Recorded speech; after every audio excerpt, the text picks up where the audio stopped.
백성은 나를 알지 못한 어리석은 자, 지각이 없는 늘어나는 자식이라. 악을 행하기에 지각이 있으나 선을 행하기에는 무지하도다.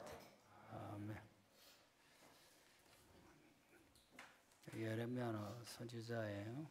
이사야도 선지자고, 엘리야도 엘리사도 선지자예요.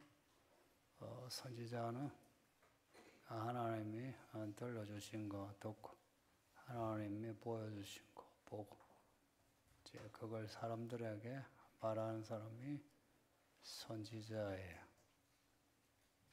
예레미야는 예레미야가 듣고 본 것을 기록하고 또 사람들에게 전했다 하는 겁니다. 이들 선지자들의 사람들에게 전한 내용을 이제 보면 크게 두 가지예요. 하나는 선지자가 살아가는 그 세계, 그 사회의 현실을 직설적으로 드러내요. 예레미야는 예레미야 시대의 현실, 이사야는 이사야 시대의 현실. 이런 그 선지자들의 말은 하나님의 시각을 보여주는데 사람들이 가지고 있는 시각과는 많이 달라요. 사람들은 특히나 이제 종교를 가진 사람들은 낭만적이에요. 하나님은 우리를 사랑하신다. 우리는 하나님의 백성이다. 하나님이 우리에게 약속하셨으니 우리는 안전하다. 비록 우리에게 문제가 있지만 그 문제는 하나님의 전지전능하심으로 별로 큰 문제가 되지 않고 하나님은 우리에게 하신 약속을 이루신다.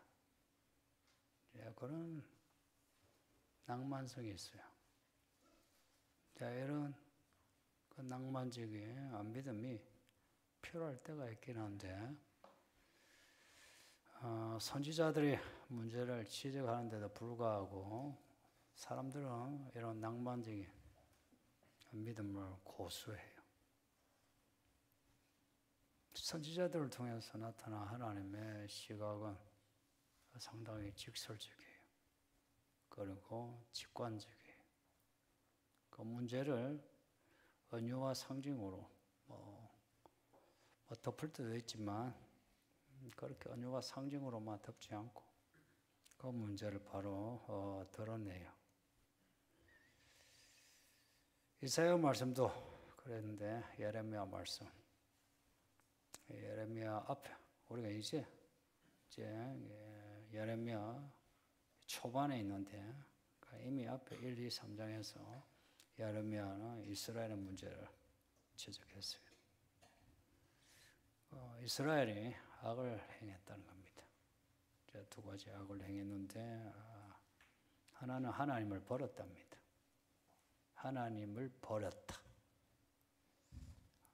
이스라엘 본인들은 그렇게 생각하지 않는데 선지자가 그렇게 선언해요. 그리고 이스라엘이 스스로 멸망하게 되는 웅덩이를 팠다. 멸망을 자초한다. 하면서 그 뒤로는 이 이스라엘, 정확하게 말하면 남유다의 제사장, 관리들, 선지자들까지도 그 문제를 지적해요. 선지자가 하나님의 말씀을 전해야 하는데 바알의 이름으로 바알의 말을 하더라. 직설적으로 이스라엘의 문제를 지적하면서 하나님께로 돌아와야 한다는 겁니다. 하나님께로 돌아와야 한다. 혹은 하나님께로 돌아가야 한다. 이게 선지서의 큰 주제입니다. 한마디로 하면 하나님께 돌아오라. 하나님께 돌아오라 하는데 이제 어떻게 돌아가느냐. 이미 성전 예배를 드리고 있어요. 성전으로 돌아가고 있어요. 근데 선지자들은 성전의 예배 혹은 성전 신앙을 말하지 않아요. 마음을 말해요. 마음의 악을 처리하기를 원합니다. 마음의 악. 내 마음이 악하다는 거예요. 그 마음의 악을 어떻게 처리해야 하나? 그 마음의 생각을, 악한 생각을 어떻게 처리하나? 아니, 마음가죽을 배워라 합니다. 마음가죽을 배워라. 내가 변다 할 때는 할례할 때 그 단어입니다. 할례하면은 피가 나죠. 그 죽는 거예요. 마음을 죽여라. 마음을 죽여야 산다 하는 겁니다. 이게 사람 힘으로 될 것 같으면 내가 스스로 절제해서 하겠죠. 선지자들의 선언은 이게 사람 힘으로 안 돼요. 그래서 메시아를 대망합니다. 사람 힘으로 안 되니까 메시아가 오셔 사람 마음을 기경하고 부드럽게 해서 말씀을 마음에 새기는 그런 시대. 그 일을 가능케 하는 게 메시아입니다. 마음가죽을 배워라. 예수님이 말씀하신 게 이제 이겁니다. 성령으로 거듭나는 거. 어떻게? 성령으로 거듭나는 거. 왜 거듭나야 하나? 그 말씀 바로 뒤에 영으로 난 것은 영이고 육으로 난 것은 육이다 하시면서 성령으로 거듭나지 않으면 아무리 마음 애써도 안 된다 이야기입니다. 그래서 성령으로 거듭나야만 구원받습니다. 자, 이 문제를 교회가 아주 가벼이 여겼어요. 가장 위험한 말이에요. 교회 다니면 구원받는다. 혹은 그야말로 나 예수 믿습니다. 말만 하면 구원받는다. 이거 약간 사이비 같아요. 사이비 이단들의 그러죠. 그렇지 않아요. 내 마음가죽을 벗기고 거듭나야 구원받고 영생 얻습니다. 하나님 나라 들어가고. 사실 그거 다 똑같은 말입니다. 그리고 둘째로 선지자들이 하는 말이 미래에 대한 겁니다. 이제 선지자 하면 예언이죠. 예언 말 그대로 미래에 대한 겁니다.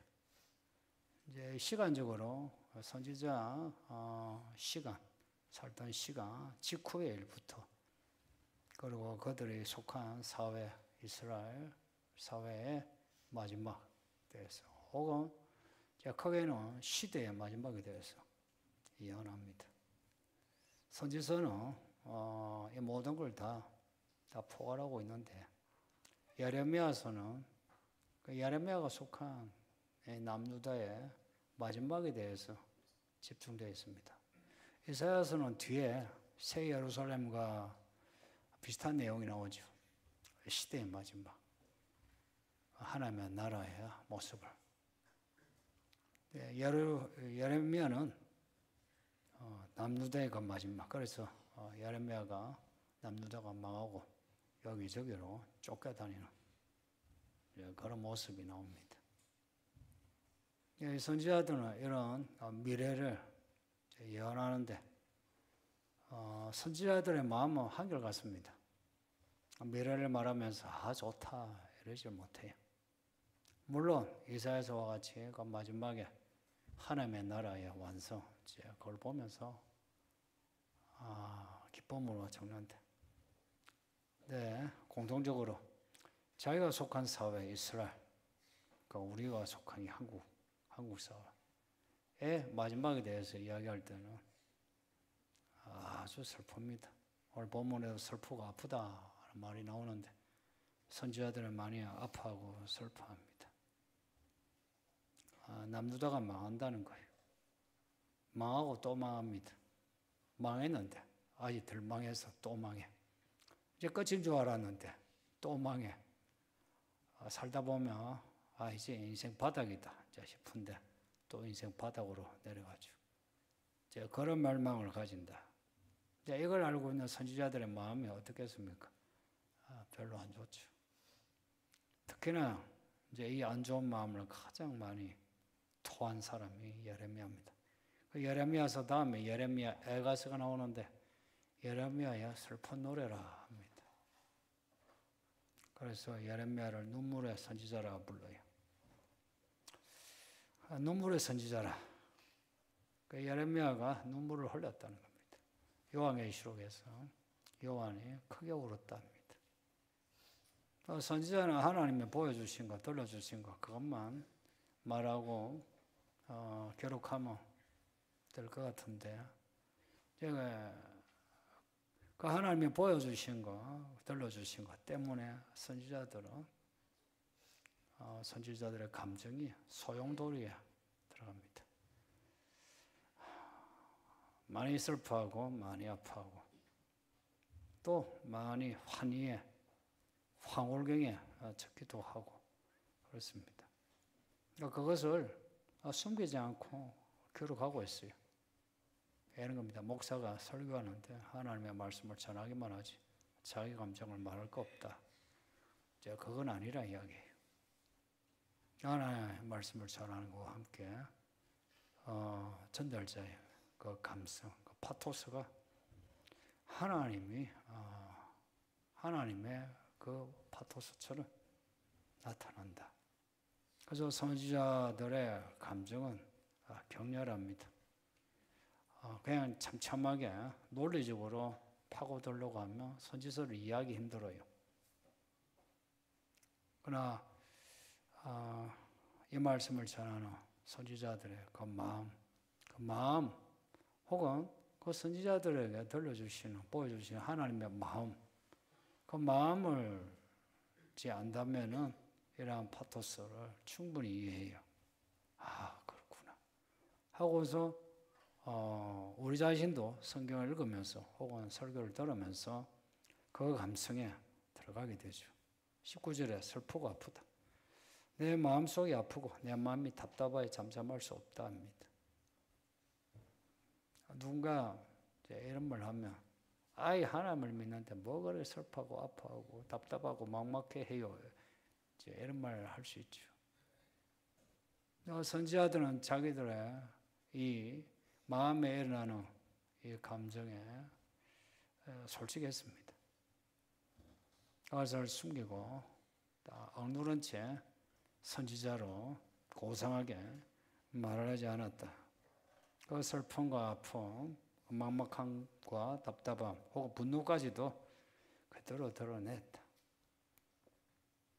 오늘 본문에 예레미야의 이 감정은 이는 나의 심령이 나팔 소리와 전쟁의 경보를 들었다는 그 뒷말씀에 있습니다. 나의 심령이 전쟁의 나팔 소리, 전쟁의 소식을 들었다 하는 겁니다. 이 전쟁이 나중에 진짜 그대로 일어나죠. 이게 바벨론의 느부갓네살이 쳐들어와서 3년을 포위하고 3년을 그 성 안을 굶게 만들고 그 성 안에서 서로 잡아먹고 그러다가 이제 성이 무너지고 학살당하고 그리고 포로로 끌려가고 성이 초토화되고 성전이 불태워지고 성전에 있는 기구들이 바벨론으로 옮겨지고 그런 일을 당합니다. 사람들은 설마 했는데 선지자는 그러지 않아요. 선지자는 그냥 하나님이 말씀하시면 그 말씀을 그냥 그대로 현실로 받아들입니다. 이게 선지자입니다. 요한복음을 아침 읽고 있는데 내 말이 너희 안에 거하면 열매를 맺으리라 했어요. 이 말씀을 그대로 받아들일 때에 믿음의 열매가 맺힌다는 겁니다. 왜 말씀의 열매를 맺지 못하고 예배만 하고 왔다 갔다 하느냐? 말씀을 마음에 받아들이지 못해서. 그 원인을 예수님이 그렇게 말씀합니다. 선지자들이 아무리 말씀을 전하고 기록을 해도 사람들이 이 선지자들의 이 전하는 말을 기록한 글을 받아들이지 않는 겁니다. 때로는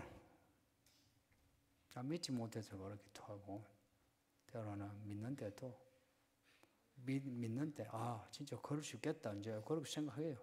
그런데 현실에서 내가 선지자가 말한 대로 사는 게 싫은 거라. 내가 살고 싶은 거 그대로 살아야 되는 거라.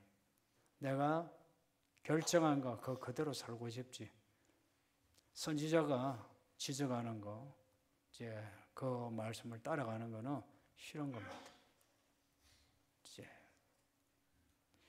알면서도 혹은 모르면서 이게 이스라엘의 모습입니다. 그래서 하나님은 이스라엘, 그 남쪽의 유다를 패망의 패망으로 연속하여 온 땅을 탈취합니다. 이게 20절 말씀이에요. 재앙이 끊이지 않은 겁니다. 재앙이. 7번의 이야기를 읽으면서 다른 생각이 그래요. 이제 재앙이 끝날려나? 아니, 안 끝나는 거예요. 코로나가 지루하기도 했지만 그래도 끝났죠. 맛배기인 것 같지 않습니까? 이제 본격적으로 하나님의 치시는 이제 재앙이 일어나면 끝이 없습니다. 무섭지 않습니까? 끝날라나? 이걸로 끝나나 하는데 안 끝나요. 질병으로도 안 끝나고, 전쟁으로도 끝나지 않고, 자연재해로도 끝나지 않고, 나의 장막과 휘장이 갑자기 파멸되었다고 합니다. 그러니까 이거는 유대인의 입장이죠. 생각지 않았는데 예루살렘이 점령당한 거예요.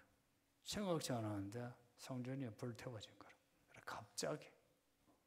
사실 이 갑자기라는 말은 마침내 결국엔 이렇게 번역하는 게 더 좋습니다. 마침내 하나님의 말씀하신 대로 되었다는 겁니다. 예레미야가 예언할 때 예레미야에 반대해서 반대에 말하는 선지자들이 많아요. 사람들은 그들이 하는 말이 더 듣기가 좋죠. 잘 된다, 잘 된다 하고. 우리는 절대 망하지 않는다. 왜냐? 하나님이 우리를 보호하시니까. 이런 말을 쫓았던 그 사람들. 예레미야의 말대로 예루살렘이 망하니까 이제 갑자기 이제 재앙이 닥쳤다 보는데, 근데 사실은 마침내 그 재앙이 이루어진 겁니다. 그러니까 지금 우리가 설마 그런 일이 일어나겠나 싶은 거 마침내 일어날 겁니다. 우리 하나님이 양치기 소년처럼 그렇게 거짓말하는 분이 아니에요. 저도 그렇게 거짓말을 하진 않아요. 언젠가 시간이 오면 우리에게 주신 이 말씀이 참 사실이다. 사실일 때, 성경의 진리구나. 성경을 이제 새롭게 보죠. 지금도 뭐 성경을 믿죠, 그죠? 믿고 성경을 읽고 살려고 하는데, 근데 그 무게가 내 인생을 걸 만한 무게가 아니고, 내 앞으로 인생을 맡기고 사는 그 무게가 아니란 거죠. 그 말씀을 한 부분으로 그렇게 믿는 거죠. 교회를 그렇게 다니지 않습니까? 시간도, 헌금도, 교회일도. 그 적당이란 게 이제 그게 이제 우리를 자꾸 무력해 가는 거죠. 무력하게 만들어요. 적당히. 사실 어느 정도 믿어야 잘 믿는지, 사실 그 기준은 참 기준 잡기가 힘들어요. 그런데 이런 것 같아요. 내가 최선을 다했나? 이겁니다. 내가 내 마음을 다하고, 시간 다하고, 돈을 다하고, 다 했나? 이제 아는 거예요. 그렇게 다 해가지고, 어떻게 살겠노 싶죠, 그죠? 그죠? 그리고 다 해가지고 그럼 나는 어떻게 사나 싶죠. 그래서 우리가 아둥바둥 이제 살아가야 하는 겁니다. 다 못하니까. 그 남은 부분 내가 불안하니까 내가 애써야 되는 거라. 그래 애쓰는데 우리 하나님이 참 사랑의 하나님이라 그걸 또 불쌍해지고 도우시는 거라. 근데 언제까지 도우실 것 같습니까? 저는 이제 끝이 보이는 것 같아요. 이제 끝이 보여서 모든 걸 이제 그대로 드러내실 것 같아요.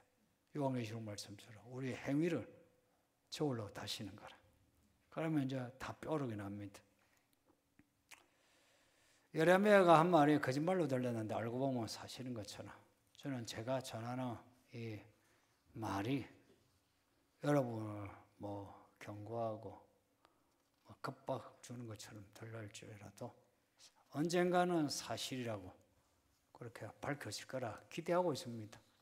그래서 하는 말이 두고 보자 하는 겁니다. 두고 보자. 그저 시간을. 요한계시록을 읽고 들으면서 또 요한계시록 제가 설교하면서 또 여러분 그 설교를 들으면서 우리가 얼마나 실감하는지 사실은 먼 훗날의 모습 아니에요. 이사야서가 그렇게 끝나죠. 근데 예레미야서는 예레미야 생전에 있을 남유다의 멸망으로 끝납니다. 요한계시록은 마지막 때의 마지막을 기록하고 있습니다.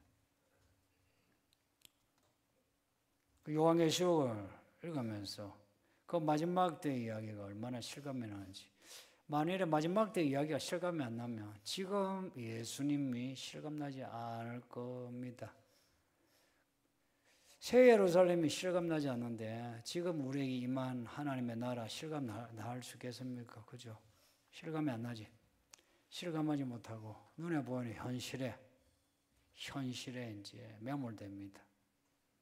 근데 아이러니하게 현실에 매몰되면 오히려 믿음은 낭만적이 돼요.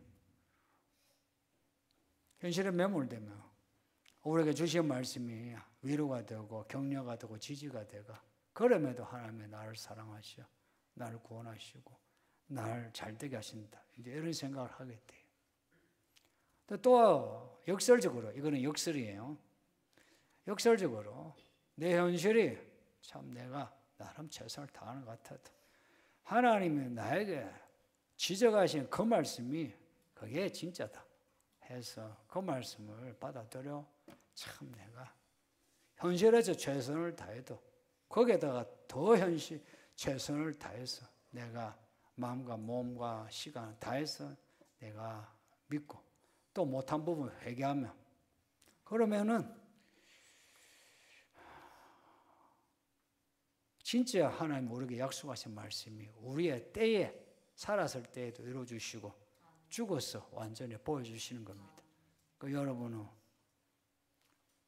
어떤 길로 가고 있습니까?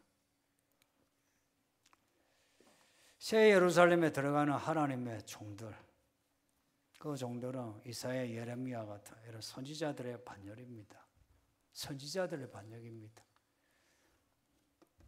그들은 하나님이 보여주시고 들려주시는 거 그대로 받아들였어요. 그래서 요한이 통곡에서 우는 겁니다. 그대로 받아들이는 거예요. 저도 그대로 받아들입니다. 절대 뻥은 아니다. 시간 지나면 그 시간의 길이는 하나님이 가지고 계시지. 난 잘 모르는데 절대 뻥은 아니다. 요한도 그런 겁니다. 그 말씀을 붙잡고 예수의 그 환난 나라 참음에 동참하며 살았고, 그 말씀을 믿고 그 말씀을 삼켜 씹어 먹은 겁니다. 그렇게 했더니 약속하신 그 상이 종말에 마지막에 마침내 이루시더라. 그런 요한이 울었던 것처럼. 그리고 오늘 본문은 예레미야가 아프고 아프다, 슬프고 슬프다, 답답하고 막막하다 그러죠. 한번 여러분이 이 교회 현실에 대해서, 이 시대의 현실에 대해서 아프고 슬프고 막막하고 답답한 적 있습니까? 때로는 화가 난 적 있습니까? 일상을 그냥 살면서 먹고 마시고 놀러도 가고 하지만 그 마음에 그 한 구석에 혹은 전체 이 공기처럼 덮고 있는 그 슬픔과 아픔을 가져본 적이 있습니까? 요한계시록에 나오는 선지자들은, 그 하나님의 종들은 전부 그런 믿음을 가진 사람들입니다. 그래서 웃어도 웃는 게 아니고, 가져도 가진 게 아니고, 또 없어도 없는 게 아니고, 가난해도 가난한 게 아니고, 눈에 보이는 현실이 아니라 하나님의 현실에서 살아간 겁니다. 그럴 때의 인생, 결국은 다윗 이야기를 봤지만 결국은 인생을 하나님이 정리정돈해서 총합을 내어 하나님은 선을 이루십니다. 결국 우리가 우리 계산으로 사람을 쫓아가서 이 사람 만나고 저 사람 만나고 이 일하고 저 일하고 이 돈 모으고 저 돈 모으고 저기 가고 여기 가고 되는 것 같죠. 되는 것 같지만 어느 때인가 결산하면 되는 게 하나도 없더라. 그게 여러분의 현실입니다. 그러면서도 또 그렇게 살아가는 이 쳇바퀴를 어찌하면 좋습니까? 왜 이런 일이 일어나나 오늘 예레미야가 하나님께 이렇게 슬픔을 토하고, 그리고 이제 끝절은 하나님 하시는 말씀입니다. 이 마지막 절은 22절은 하나님 하시는 말씀이에요.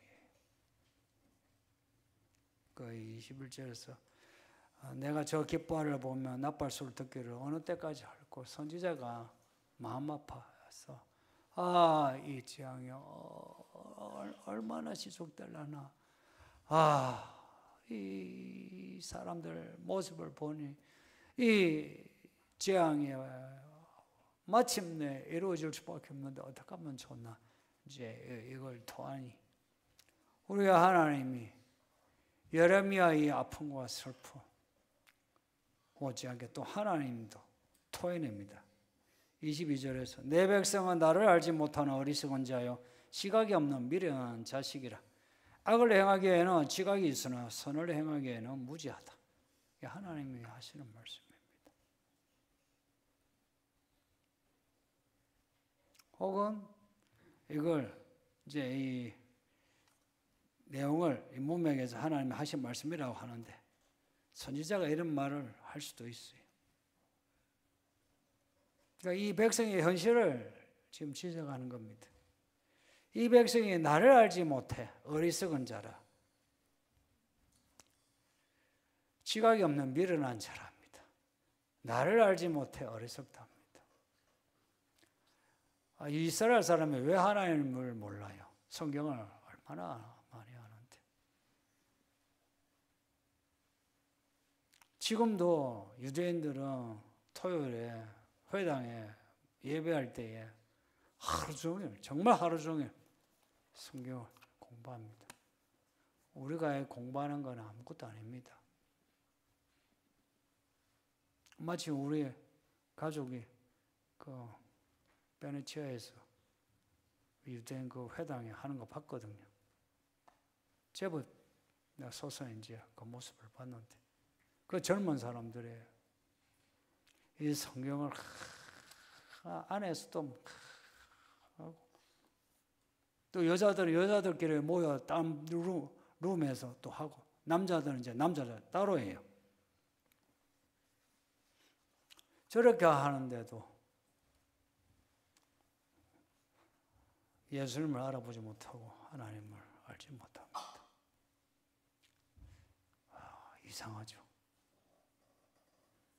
그때나 지금이나 사람들이 하나님을 알지 못하여 어리석답니다. 유대인이 세계를 점령하고 지식에 지식의 보고를 가졌다 해도 하나님을 모른다는 거예요. 그건 뭐 다 모르는 거죠. 그러니 저 나라가 아직도 시끄럽죠. 눈에 보이는 셈법은 잘해요. 하나님이 주신 그런 똑똑함이 있어가. 그래서 저렇게 잘 먹고 잘 살아. 세계에 대한 영향력도 크고. 그런데 유대인과 함께 있는 사람들의 이야기가 있답니다. 그 공통점이. 유대인처럼 현실적인 만큼 욕구와 욕망에 충실한 사람이 없다. 그럽니다. 하나님을 믿는 것도 그 욕구와 욕망에 충실하게 하나님을 믿는답니다. 참 적절한 말이에요. 근데 아이러니하게 교회도 그렇게 되고 있어요. 자기 욕구와 욕망에 충실하게 교회를 잘 다니는. 그래서 이 하나님의 말씀을 자기들의 욕구, 욕망에 맞춰서 다 해석하는 겁니다.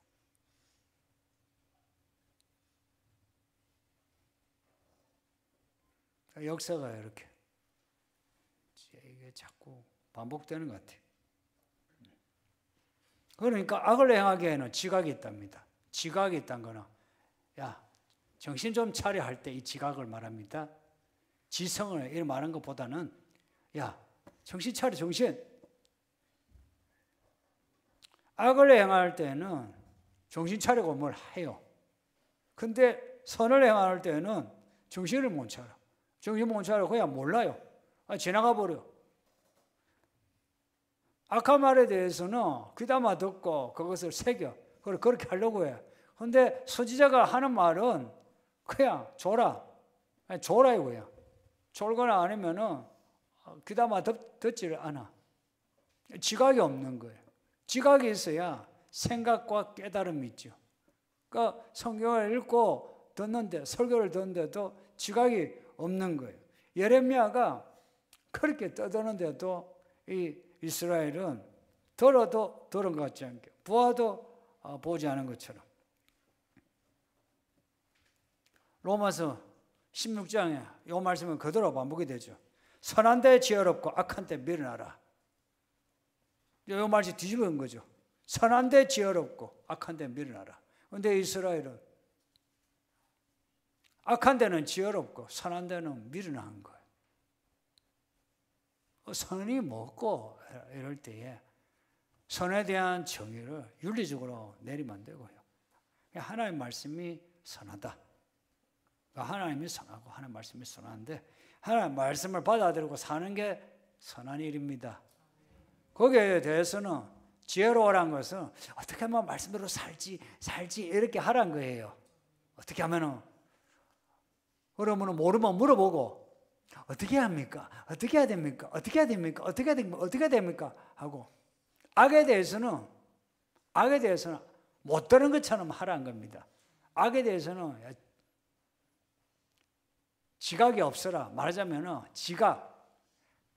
감각이 없는 것처럼 모르겠는데 안 들었는데 그렇게 하라는 겁니다. 근데 어떻게 그럴 수 있느냐 하는 거예요. 이게 말이 쉽지. 우리의 이 본성은 악에 대해서는 쉽게 잘 따라가요. 선에 대해서는 애써야 선을 따라갈 수 있어요. 어떻게 가능하냐 하니까 앞에 했던 말씀이 있죠. 마음 가죽을 벗겨라. 마음을 기경하라. 자기 마음을 자기가 하나님께 내드려야 합니다. 내 마음을 내가 내드리는 것은 주의 말씀을 그대로 받아들이고 그 말씀을 내가 행하는데 많은 기회 비용을 치르더라도 그 말씀을 순종하는 겁니다. 해보세요. 첫째, 몸으로 하는 거. 두 번째, 돈으로 하는 거. 세 번째, 시간. 이 세 가지가 여러분 인생의 행복의 요건 아닙니까? 몸 아프면 끝이라죠. 돈 없으면 싫다 하죠. 시간 없으면 어때요? 바빠서. 그러면은 누릴 거 못 누리지. 근데 많은 사람이 정말 아이러니하게 하나님을 믿는다면서 몸과 돈과 시간을 자기 마음대로 합니다. 자기가 계산해서 자기가 결정해요. 자기가 결정해. 그럼 내가 결정하노? 누가 결정하노? 하는데 그 말도 틀리지 않았는데 틀렸어요. 물어보고 그리고 마음을 다하여 시간을 다하여 뜻을 다하여 몸을 다하여 돈을 다하여 하는 게 있습니다. 다 하느냐라고 하는 거예요. 그걸 했을 때 그제서야 하나님이 우리에게 약속한 말씀이 마침내 이루어집니다. 그러나 그러지 않을 때에 마침내 우리에게 내리는 재앙이 패배의 패배, 황폐의 황폐, 그게 또 일어납니다. 그 결과가 어떨 것 같습니까? 앞으로 우리 인생의 결과가 어떨 것 같습니까? 벌써 나도 나의 먹을 만큼 먹었어요. 여러분도 나이 들 만큼 들었어요. 예전에는 아가씨야 총각 소리 듣다가 이제 아저씨 듣죠. 이제는 또 할아버지 할머니 듣는 사람 있죠. 금방입니다. 그러다가 이제 한번 넘어지면은 뼈가 부러져가지고 이제 덜어놓고서 요양병원에 있다가 이제 내일 모레 이제 가는 거예요. 그렇게 가는 거 아닙니까? 보니까 인생 정말 금방 가고 인생에 대해서 자신이 살 수가 없어요. 겸손하게 조심하면서 특히나 이 말씀에 대해 겸손하고 조심하면서 그렇다면 사람에 대해서도 내가 함께 지금 살고 있는 내 아내, 남편, 자식, 내 부모, 내 돈으로 차리는 내 가게, 내 사업장, 내 직원이라도 함부로 못하죠. 말씀을 따라 살아가게 되고 그렇게 될 때에 인생 하나님이 약속하신 그 해피엔딩이 있으니까 여러분들 마음 한번 다짐을 해서 이 설교 먹혀주세요. 예, 기도합시다. 말씀 생각하면서 기도합시다. 아버지 하나님 감사합니다. 오늘 우리 그 예배하게 하시니 감사합니다. 우리 하나님 우리를 이처럼 사랑하여 매일매일 우리를 몰아가셔 오늘 이 밤에 이렇게 예배하게 하시니 감사합니다.